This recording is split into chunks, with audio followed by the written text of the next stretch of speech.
নমস্কাৰ প্ৰিয় দৰ্শক, পুনৰ এবাৰ আপোনালোক সকলোকে আমাৰ এই চেনেলটোৰ এটা নতুন আৰু খুবেই গুৰুত্বপূৰ্ণ ভিডিঅ'ৰ মাজলৈ সকলোকে স্বাগতম জনাইছো।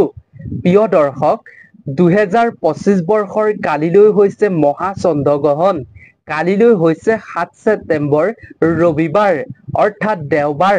কালিলৈ হ'বলৈ গৈ আছে পূৰ্ণগ্ৰাস চন্দ্ৰগ্ৰহণ।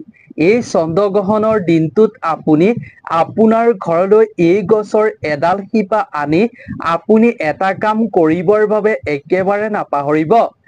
লগতে প্ৰিয় দৰ্শক, এই চন্দ্ৰগ্ৰহণ অসমত কিমান সময়ত লাগিব আৰু পূৰ্ণগ্ৰাস চন্দ্ৰগ্ৰহণ কিমান সময়ত হ'ব, এই চন্দ্ৰগ্ৰহণ কিমান সময়ৰ পৰা লাগিব, কিমান সময়ত শেষ হ'ব, চন্দ্ৰগ্ৰহণৰ মুঠ সময় কিমান হয়, আজিৰ ভিডিঅ'টোত আমি আপোনালোকৰ লগত শ্বেয়াৰ কৰিম।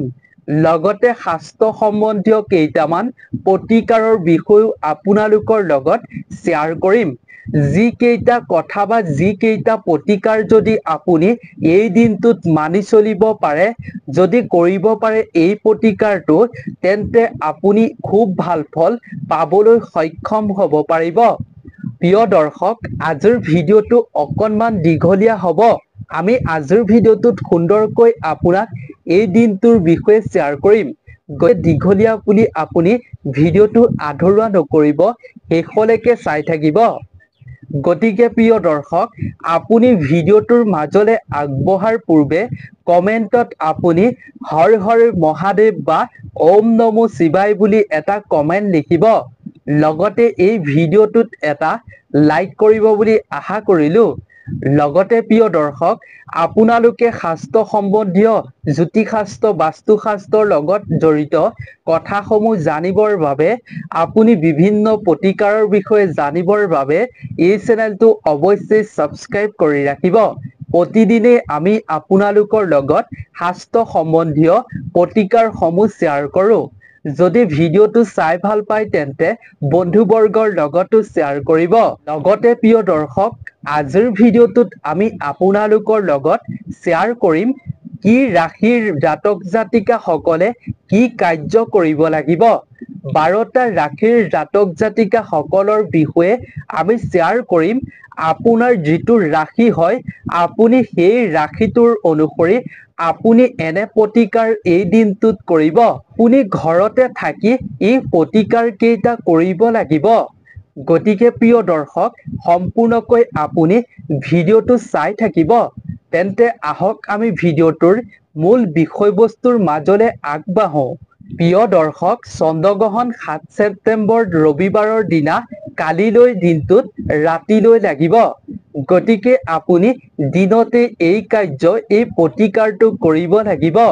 ইয়াৰ বাবে প্ৰিয় দৰ্শক, আপোনালোকে এজোপা বেলগছৰ ওচৰলৈ যাব আৰু আপোনালোকৰ ঘৰৰ ওচৰে পাছৰে যদি বেলগছ নাই, তেন্তে আপুনি নীলা অপৰাজিতা বা বগা অপৰাজিতা গছৰ ওচৰলৈ যাব আৰু তাৰ পাছত আপোনালোকে বেলগছ বা নীলা বা বগা অপৰাজিতা গছজোপাৰ তলত এগছি বন্তি জ্বলাব দিনতে আৰু আপোনালোকে প্ৰণাম কৰিব, প্ৰাৰ্থনা কৰিব। তাৰ পিছত আপুনি বেলগছৰ শিপাই বা আপুনি নীলা বা বগা অপৰাজিতা ফুলৰ শিপা এডাল আপুনি কাটি লৈ আনিব আপোনাৰ ঘৰলৈ। প্ৰিয় দৰ্শক, এইখিনিতে আপোনালোকে মন কৰিব, আপুনি যিডাল শিপা আনিব, সেই শিপাডাল আপুনি উত্তৰ বা পূব দিশৰ পৰা আনিবৰ বাবে চেষ্টা কৰিব। গ্ৰহণ যিহেতু প্ৰিয় দৰ্শক ৰাতি লাগিব আৰু এই দিনটোত যিহেতু পূৰ্ণিমাও আছে, পূৰ্ণিমা তিথি দিনটো চলিব, গতিকে আপুনি দিনত সম্পূৰ্ণ পূজা কৰিব পাৰে। আপুনি গোটেই দিনটো পূজা কৰিব পাৰে। আপুনি কালিলৈ 7 ছেপ্টেম্বৰ দিনা দিনতে এই প্ৰতিকাৰটো আপুনি সম্পূৰ্ণকৈ সুন্দৰভাৱে কৰিব পাৰিব। তাৰ পাছত আপোনালোকৰ ঘৰত যি দেৱ দেৱতাৰ মূৰ্তি বা ফটো আছে, সেই দেৱ দেৱতা ফটোৰ মূৰ্তিত আপুনি দিনটোত যিমান পাৰে পূজা অৰ্চনা কৰিব। তাৰ পাছত আপোনালোকে হালধীয়া বা এখন ৰঙা কাপোৰ ল'ব আৰু সেই হালধীয়া বা ৰঙা কাপোৰখনত যিডাল আপুনি শিপা কাটি আনিছিল, সেই শিপাডাল আপুনি মেৰিয়াই ল'ব। আৰু তাৰ পাছত আপোনালোকে ভক্তি মনেৰে সঁচা হৃদয়েৰে আপুনি ভগৱানৰ শ্ৰীচৰণত ৰাখিব। আপোনাৰ ঘৰত যি দেৱ দেৱতাৰ ফটোৰ আছে, মূৰ্তি আছে, সেয়া লাগিলে কোনো দেৱীয়েই হওক বা কোনো দেৱতাই হওক, আপুনি তেওঁলোকৰ ফটোৰ বা মূৰ্তিৰ সন্মুখত স্পৰ্শ কৰাকৈ সেই ৰঙা কাপোৰখনে মেৰিয়াই ৰখা শিপাডাল ৰাখিব। আপোনালোকে যদি ভগৱানৰ ফটোৰ বা মূৰ্তিৰ স্পৰ্শ হোৱাকৈ যদি এই অপৰাজিতা ফুলৰ গছৰ শিপা বা বেল গছৰ শিপা যদি ৰাখিব পাৰে, তেতিয়াহ'লে খুবেই মংগল বুলি, খুবেই ভাল বুলি শাস্ত্ৰত কোৱা হৈছে। আপোনালোকে নিশ্চয় জানে, আমাৰ হিন্দু ধৰ্মশাস্ত্ৰত বেলগছ আৰু অপৰাজিতা গছ খুবেই পবিত্ৰ গছ বুলি গণ্য কৰা হয়। এই গছৰ শিপা ব্যৱহাৰ কৰিলে ব্যক্তিয়ে অৰ্থাৎ মানুহে খুব ভাল ফল জীৱনত পাব পাৰিব, খুব লাভান্বিত হ'ব পাৰিব জীৱনত এই শিপা ব্যৱহাৰ কৰিলে। প্ৰিয় দৰ্শক, এই গছৰ শিপা যিয়ে ব্যৱহাৰ কৰিব, তেওঁ অতি শুভ ফল জীৱনত পাব পাৰিব বুলি কোৱা হৈছে শাস্ত্ৰত। আপোনালোকেও ব্যৱহাৰ কৰি চাওক, এনেকৈ আপুনিও বহুতো উপকৃত হ'ব পাৰিব। যিহেতু প্ৰিয় দৰ্শক, কালিলৈ ৰাতি গ্ৰহণ হ'ব, গতিকে আপুনি এই কাৰ্য, এই প্ৰতিক্ৰিয়াটো আপুনি দিনতেই সম্পূৰ্ণ কৰিব লাগিব। কালিলৈ ৭ ছেপ্টেম্বৰ দিনা আপুনি ৬ বজাৰ আগতে এই কাৰ্য পূজা অৰ্চনা কৰি আপুনি শেষ কৰিব লাগিব। কাৰণ প্ৰিয় দৰ্শক, শাস্ত্ৰৰ অনুসৰি গ্ৰহণৰ সময়খিনিত কোনো দেৱ দেৱতাৰ পূজা কৰাটো উচিত নহয় বুলি পৰামৰ্শ দিয়া হৈছে।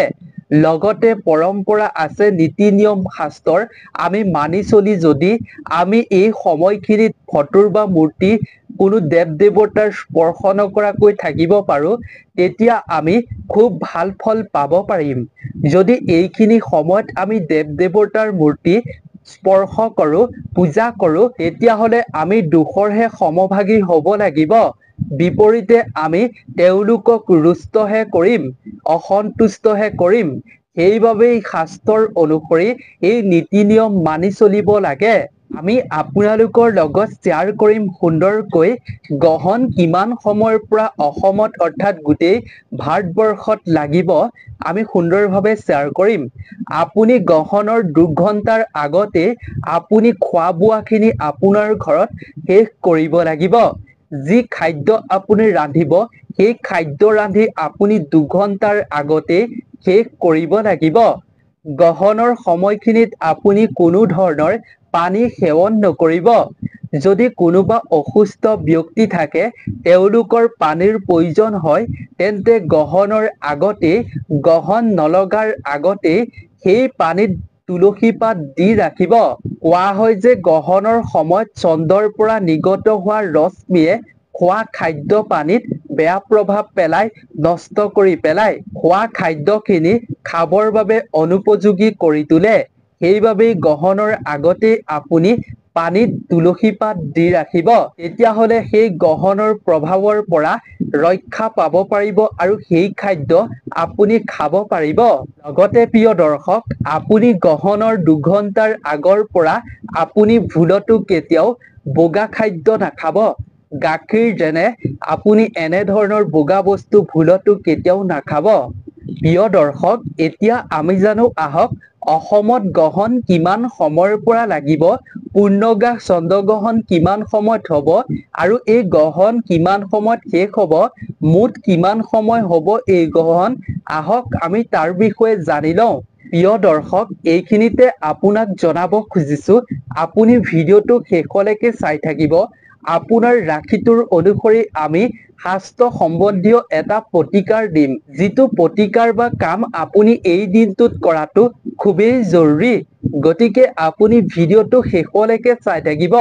প্ৰিয় দৰ্শক, কালিলৈ ৭ ছেপ্টেম্বৰ, অসমত এই চন্দ্ৰগ্ৰহণ হ'ব ৭ ছেপ্টেম্বৰ দিনা নিশা অৰ্থাৎ ৰাতি ৯:৫৭ 10টালৈ ৩ মিনিট থকাৰ পৰা এই চন্দ্ৰগ্ৰহণ আৰম্ভ হ'ব আৰু পূৰ্ণগ্ৰাস চন্দ্ৰগ্ৰহণ হ'ব 11টা বজাৰ পৰা আৰু 11টা বজাৰ পৰা আৰম্ভ হৈ 12:23 পূৰ্ণগ্ৰাস চন্দ্ৰগ্ৰহণ শেষ হ'ব আৰু এই চন্দ্ৰগ্ৰহণ সমাপ্ত হ'ব 1:27 আৰু এই চন্দ্ৰগ্ৰহণৰ সম্পূৰ্ণ স্থিতি অৰ্থাৎ সময় হ'ব 3 ঘণ্টা 30 মিনিট।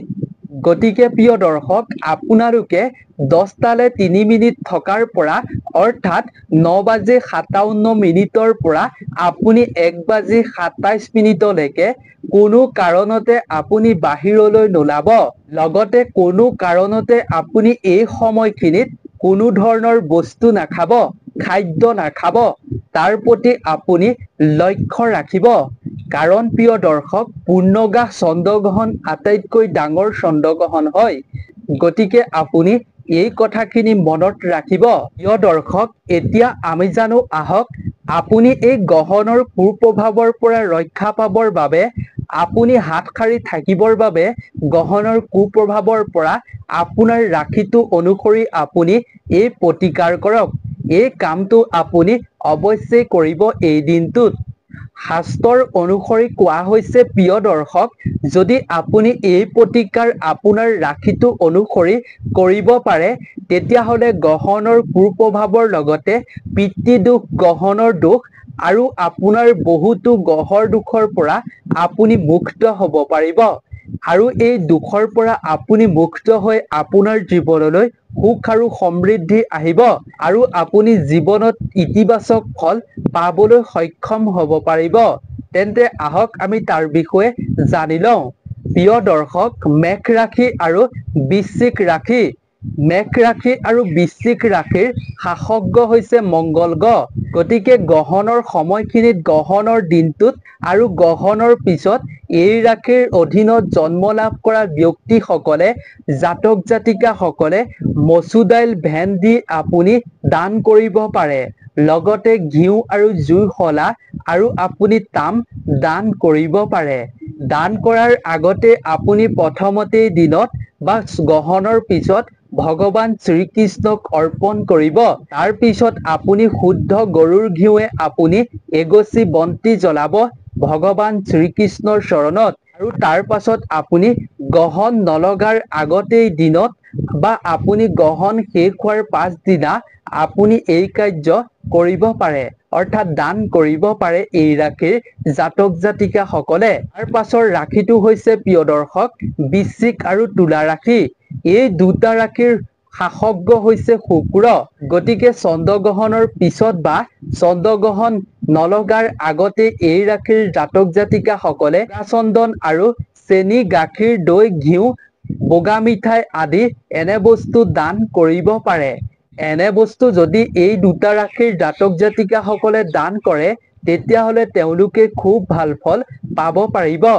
আৰু দান কৰাৰ আগতে আপুনি ৰাধা কৃষ্ণৰ শ্ৰীচৰণত অৰ্পণ কৰিব। আৰু পুৱা গধূলি আপুনি ওম নমো ভাগৱতে বাসুদেৱায় নমঃ এই মন্ত্ৰটো আপুনি জপ কৰিব। তাৰ পাছৰ ৰাশি হৈছে প্ৰিয় দৰ্শক মিথুন ৰাশি আৰু কন্যা ৰাশি। জ্যোতিষ শাস্ত্ৰৰ অনুসৰি মিথুন ৰাশি আৰু কন্যা ৰাশিৰ শাসক হৈছে বুধ। গতিকে আপুনি চন্দ্ৰগ্ৰহণৰ কুপ্ৰভাৱৰ পৰা ৰক্ষা পাবৰ বাবে এই ৰাশিৰ জাতক জাতিকাসকলে চন্দ্ৰগ্ৰহণ নলগাৰ আগত বা চন্দ্ৰগ্ৰহণ শেষ হোৱাৰ পাছত এই ৰাশিৰ জাতক জাতিকাসকলে ফল মূল আৰু সেউজীয়া কাপোৰ দান কৰিব লাগে। লগতে গৰুক এই ৰাশিৰ জাতক জাতিকাসকলে সেউজীয়া ঘাঁহ খুৱাব লাগে।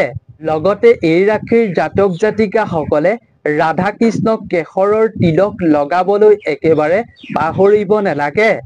তাৰ পাছৰ ৰাশিটো হৈছে কৰ্কট ৰাশি। এই ৰাশিৰ শাসক যিহেতু চন্দ্ৰ হয় আৰু এই দিনটোত চন্দ্ৰগ্ৰহণ হ'ব, গতিকে এই ৰাশিৰ জাতক জাতিকাসকলে নিজৰ হাত আৰু ভৰিত, নিজৰ শৰীৰত ৰূপৰ বস্তু পিন্ধিব লাগে বুলি কোৱা হৈছে। আৰু গ্ৰহণৰ পিছত এই ৰাশিৰ জাতক জাতিকাসকলে গাখীৰ, চাউল আৰু মুকুতাৰ ৰূপ, বগা কাপোৰ, দৈ দান কৰিবলৈ একেবাৰে পাহৰিব নালাগে। যিকোনো এটা বস্তু হ'লেও দান কৰিব লাগে। তাৰ পাছৰ ৰাশিটো হৈছে প্ৰিয় দৰ্শক সিংহ ৰাশি। সিংহ ৰাশিৰ শাসক হৈছে সূৰ্য। গতিকে চন্দ্ৰগ্ৰহণ শেষ হোৱাৰ পাছত এই ৰাশিৰ জাতক জাতিকাসকলে গুৰ, পিতল, কল আৰু গাখীৰ, ফল মূল, দালি, ৰঙা ফুল, ৰঙা কাপোৰ ইত্যাদি দান কৰিব পাৰে। এনে কাৰ্যত তেওঁলোকে ভাল ফল পাবলৈ সক্ষম হ'ব পাৰিব। তাৰ পাছৰ ৰাশিটো হৈছে ধনু ৰাশি আৰু মীন ৰাশি। এই দুটা ৰাশিৰ শাসক হৈছে দেৱগুৰু বৃহস্পতি। গতিকে চন্দ্ৰগ্ৰহণৰ আগত বা চন্দ্ৰগ্ৰহণৰ পিছত এই ৰাশিৰ জাতক জাতিকাসকলে ফল মূল কাপোৰ খাদ্য আদি দান কৰাটো খুবেই ভাল বুলি কোৱা হৈছে। লগতে গৰুক কিবা এটা বস্তু খুৱাব পাৰিলেও খুব ভাল ফল পাবলৈ সক্ষম হ'ব পাৰিব। তাৰ পাছৰ ৰাশিটো হৈছে প্ৰিয় দৰ্শক মকৰ ৰাশি আৰু কুম্ভ ৰাশি। এই দুয়োটা ৰাশিৰ শাসক হৈছে শনি দেৱতা, ন্যায়ৰ দেৱতা। গতিকে আপুনি এই ৰাশিৰ জাতক জাতিকাসকলে এই দিনটোত চন্দ্ৰগ্ৰহণৰ আগত বা চন্দ্ৰগ্ৰহণ শেষ হোৱাৰ পাছত তেওঁলোকে ক'লা বস্তু দান কৰিব পাৰে। ক'লা কুকুৰক যিকোনো বস্তু খুৱাব পাৰে। যেনে প্ৰিয় দৰ্শক সৰিয়হৰ তেল, ক'লা কাপোৰ আৰু আপুনি ক'লা ছাতি এনেধৰণৰ ক'লা বস্তু আপুনি দান কৰিব পাৰে। লগতে এই ৰাশিৰ জাতক জাতিকাসকলে কালিলৈ দিনটোত চন্দ্ৰগ্ৰহণ নলগাৰ আগতেই সন্ধিয়াৰ সময়ত 6টা বজাৰ আগতেই অশ্বস্থ গছৰ তলত আপুনি পূজা বা প্ৰাৰ্থনা কৰিব পাৰে আৰু চন্দ্ৰগ্ৰহণ শেষ হোৱাৰ পাছত আপুনি এই কাৰ্য কৰিব পাৰে। অশ্বস্থ গছৰ তলত এগছি ঘিউ প্ৰদীপ আপুনি জ্বলাবলৈ নাপাহৰিব। লগতে প্ৰিয় দৰ্শক চন্দ্ৰগ্ৰহণৰ সময়খিনিত আপুনি চন্দ্ৰ দেৱতাৰ মন্ত্ৰ জপ কৰি আপুনি সুফলো পাব পাৰিব। লগতে চন্দ্ৰগ্ৰহণৰ সময়খিনিত আপুনি ওম নমো ভাগৱতে বাসুদেৱায় নমঃ লগতে ওম নমো শিৱায়ে এইদৰে আপুনি ভগৱানৰ মন্ত্ৰ জপ কৰিলেও খুব ভাল ফল পাব পাৰিব। আপুনি পিছদিনা চন্দ্ৰগ্ৰহণ শেষ হোৱাৰ পাছত আপুনি ৰাতিপুৱা স্নান কৰি আপুনি স্নান কৰাৰ পানীত গংগা জল মিহলি কৰি গা ধুই লৈ আপুনি শিৱ মন্দিৰ দৰ্শন অৱশ্যেই কৰিব আৰু আপুনি শিৱলিংগত স্নান কৰাব পঞ্চ অমৃতেৰে। তেনে কাৰ্য কৰিলে আপুনি খুব ভাল ফল পাবলৈ সক্ষম হ'ব। এনে কাৰ্য কৰাটো খুবেই ফলদায়ক বুলি গণ্য কৰা হৈছে শাস্ত্ৰত। গতিকে আজিৰ এই ভিডিঅ'টো ইমানেই আছিল। আশা কৰোঁ ভিডিঅ'টো চাই আপুনি নিশ্চয় ভাল পালে। যদি ভিডিঅ'টো চাই ভাল পালে তেন্তে বন্ধুবৰ্গৰ লগতো শ্বেয়াৰ কৰিব। গতিকে নতুন এটা ভিডিঅ'ৰ লগত সকলোকে লগ পাম। আজিৰ ভিডিঅ'টোৰ পৰা বিদায় লৈছোঁ। ধন্যবাদ।